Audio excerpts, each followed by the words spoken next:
कटक जिला नियाली निर्वाचन मंडली उषुमा ग्राम पंचायत रे नियाली बीजेपी पक्षरु मिश्रण पर्व अनुष्ठित होइथिला। उषुमा बीजेपी पंचायत सभापति विजय कुमार रायंक आवाहकरे एही मिश्रण पर्व रे उषुमा पंचायतर पूर्वतन सरपंच जतीन्द्र साहूंक नेतृत्व रे उषुमा पंचायत सरपंच श्रीमती मिनती साहू, नायब सरपंच उमाकांत प्रधानक समेत शताधिक कांग्रेस और बीजेडी दलर कर्मी माने बीजेपी रे शामिल होइथिले। आज बीजेपी रे मिसिले कोन कहबे? आज हमर बहुत दिन इच्छा थिला तो सुजोग आसी नथिला, आज आसीला।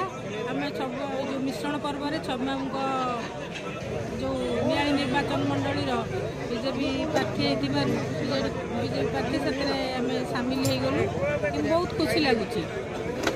केते पंचायत रो केते लोक मिसिले बा केते कर्मी मिसिले आपनकर? तथापि 500-700 लोक मिसिचंती, कर्मी बहुत मिसिचंती। आम पंचायत छाड़ी खलरदा पंचायत आ करकरा पंचायत एपटे नगरी पंचायत सब आछंती लोक माने।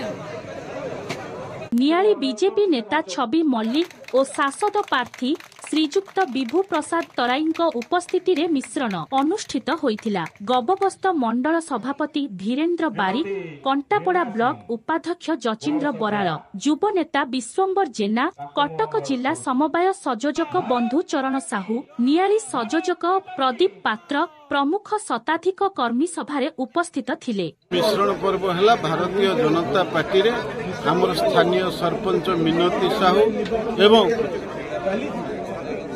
आमर बुधिया भाई जे दीर्घ 30 वर्ष धरिकी पंचायत नेतृत्व नहीं सहित जो माने सहयात्री भाव में 30 वर्ष ये पंचायत को नियंत्रण रखिंट।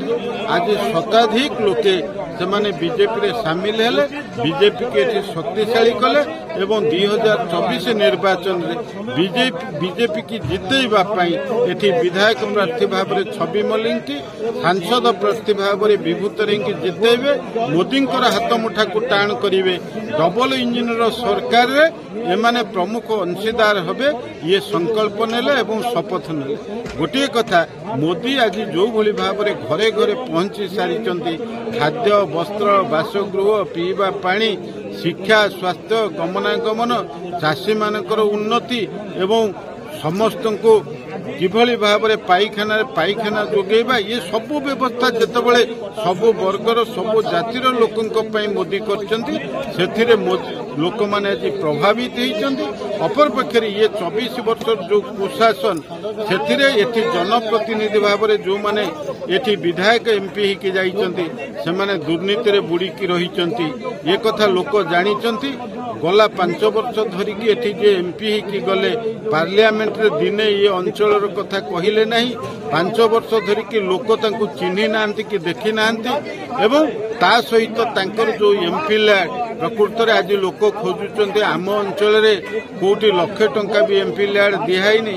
तेणु वर्तमान जनमत बीजेडी विरुद्ध रे जाउची, बीजेपी सपक्ष रे आसुची एवं मोदी नेतृत्व रे डबल इंजिन सरकार करने लोक मन स्थिर कर दृष्टिकोण आज उषुमा पंचायत बुधिया भाई नेतृत्व में आज शताधिक लोक आज बीजेपी रे शामिल होकी 2024 निर्वाचन को प्रभावित करी बीजेपी प्रार्थी मान को जितेबारे प्रमुख अंशीदार हेबे बोली संकल्प नेले शपथ नेले। कटक जिला उषुमा पंचायत सपन प्रधान रिपोर्ट स्वतंत्र ओडिशा न्यूज।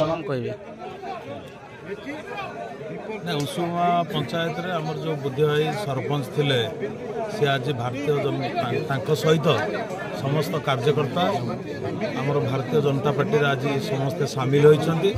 एठी जो संगठन हमर थिला से संगठन आउरी बहुत सुदृढ़ निश्चित भाव में हबो। भारतीय जनता पार्टी आगामी जो 2024 जो विधानसभा निर्वाचन रे निश्चित भाव में उषुमा पंचायत रो भारतीय जनता पार्टी विपुल संख्यार एठी भोट निश्चित पाइब।